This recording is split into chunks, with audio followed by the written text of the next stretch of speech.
दोस्तों, नवीन global study के जीवनी के सेशन में एक बार फिर से आपका बहुत स्वागत है। और आज जिस शख्सियत के बारे में कहने जा रहा हूं वो है राजकुमारी अमृत कौर। एकदम से राजकुमारी है, राजकुमारी जैसा जीवन जीते हुए इन्होंने भारतीय स्वतंत्रता आंदोलन में पूरी निष्ठा के साथ अपना त्याग और समर्पण दिया है। तो इनकी जीवनी के विषय में आज महत्वपूर्ण बिंदु चर्चा होने वाली है। तो दोस्तों, ये हैं राजकुमारी अमृत कौर। राजकुमारी अमृत कौर का जन्म 2 फरवरी 1889 ईस्वी में नवाबों के शहर लखनऊ में हुआ था। और आज भी जो है लखनऊ महलों के शहर के नाम से फेमस है। तो दोस्तों, उनका ताल्लुक कपूरथला पंजाब के राजघराने से था। देश के विभाजन से पूर्व अमृत कौर अंतरिम सरकार में केंद्रीय मंत्री थी। वे महान समाज सुधारक, गांधीवादी भी थी। देश की आजादी और विकास में उनका योगदान सराहनीय है।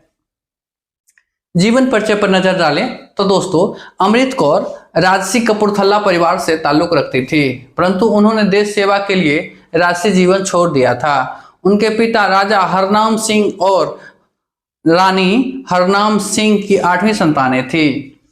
अमृत कौर उनकी इकलौती बेटी और 7 भाइयों में एकमात्र बहन थी। उन्होंने अपनी स्कूली शिक्षा इंग्लैंड के स्कूल सेरबॉन से पूरी की थी। अमृत कौर ने स्नातक की डिग्री ऑक्सफोर्ड यूनिवर्सिटी से प्राप्त किया था। वे टेनिस की बहुत बेहतरीन खिलाड़ी थी और इस खेल के लिए उनको बहुत सारे पुरस्कार भी मिले थे। वह एक रईस राजघराने से ताल्लुक रखती थी और चाहती तो शान शौकत से राजसी जीवन निर्वाह कर सकती थी, परंतु उन्होंने सारे सुख सुविधाओं को छोड़कर देश के लिए जीना मरना का संकल्प लिया। भारतीय संविधान आंदोलन के दौरान उनकी भूमिका अत्यंत महत्वपूर्ण थी। उन्होंने एक समाज सुधारक के तौर पर भी महत्वपूर्ण कार्य किया। राजा हरनाम सिंह बहुत धार्मिक और नेक दिल इंसान थे। वे अक्सर भारतीय राष्ट्रीय कांग्रेस के महत्वपूर्ण नेताओं जैसे गोपाल कृष्ण गोखले आदि से मिलते रहते थे। शिक्षा पूरी करने के बाद अमृत कौर ने भी स्वाधीनता संग्राम के प्रति रुचि लेना शुरू किया और स्वतंत्रता सेनानियों के कार्यशैली के बारे में जानकारी हासिल की। वे महात्मा गांधी के विचारों से बहुत अधिक प्रभावित थी। जालियांवाला बाग हत्याकांड ने उनको बहुत आहत किया था और वहीं से उन्होंने स्वतंत्रता संग्राम के लिए काम करने का निर्णय लिया था। भौतिक सुख सुविधाओं से दूर उन्होंने महात्मा गांधी के साथ देश हित के लिए काम किया। वर्ष 1934 में अमृत कौर हमेशा के लिए महात्मा गांधी जी के आश्रम में रहने चली आई थी। दोस्तों, दलितों के साथ होने वाले दुर्व्यवहार के खिलाफ उन्होंने आवाज उठाई थी।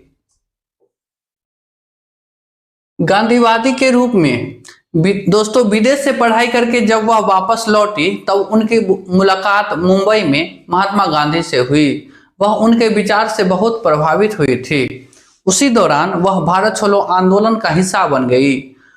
उनके बाद गांधी जी द्वारा जो आंदोलन किए गए, अमृत कौर उनका महत्वपूर्ण हिस्सा थी। वे महात्मा गांधी के आदर्शों के अनुयायी थी। नमक सत्याग्रह के दौरान दांडी मार्च में अमृत कौर गांधी जी के साथ थी।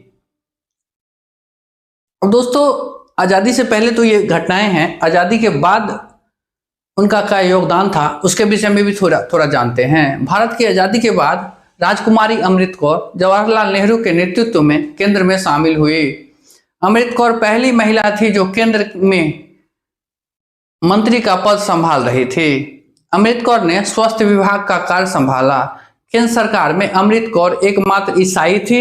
वह 1950 में उन्हें विश्व स्वास्थ्य सम्मेलन के अध्यक्ष पद के लिए चुनाव लड़ा था। अखिल भारतीय आयुर्विज्ञान संस्थान दिल्ली की स्थापना में भी उनकी प्रमुख भूमिका थी। एम्स, जिसको आजकल के दौर में कहते हैं, इसके लिए उन्होंने जर्मनी और न्यूजीलैंड से आर्थिक मदद भी ली थी। उन्होंने पुनर्सुधार में भी सहयोग दिया था। अमृत कौर और उसके भाई ने संस्था के कर्मचारियों के हॉलिडे के लिए अपनी संपत्ति दान कर दी थी। करीब 14 साल के लिए वे भारतीय रेड क्रॉस सोसाइटी के अध्यक्ष भी रही थी। भारत के विकास में उनका योगदान सराहनीय था। वर्ष 1957 तक अमृत कौर भारत की स्वास्थ्य मंत्री थी। उसके बाद वह मंत्री पद त्याग कर सेवानिवृत्त हो गई, परंतु कौर जब तक जीवित रही वह राज्यसभा के सदस्य थी। वह एम्स के क्षय रोग समिति अर्थात टीबी रोग समिति और सेंट जॉन्स एम्बुलेंस कॉर्प की अध्यक्ष भी थी। उनकी मृत्यु दोस्तों 2 अक्टूबर 1954 में इस महान आत्मा का गुजर बसर हो गया। तो इनकी मृत्यु दोस्तों 2 अक्टूबर 1954 को हो गई थी, 64 को हो गई थी। तो दोस्तों आज का सेशन कैसा लगा आप कमेंट जरूर करें। धन्यवाद। इस तरह से राजकुमारी अमृत कौर का जीवन परिचय आपको कैसा लगा, इसमें कुछ सुझाव आप कमेंट में दे सकते हैं। तो चलिए मिलते हैं नेक्स्ट वीडियो में, तब तक आप अपना बहुत ख्याल रखिए। धन्यवाद।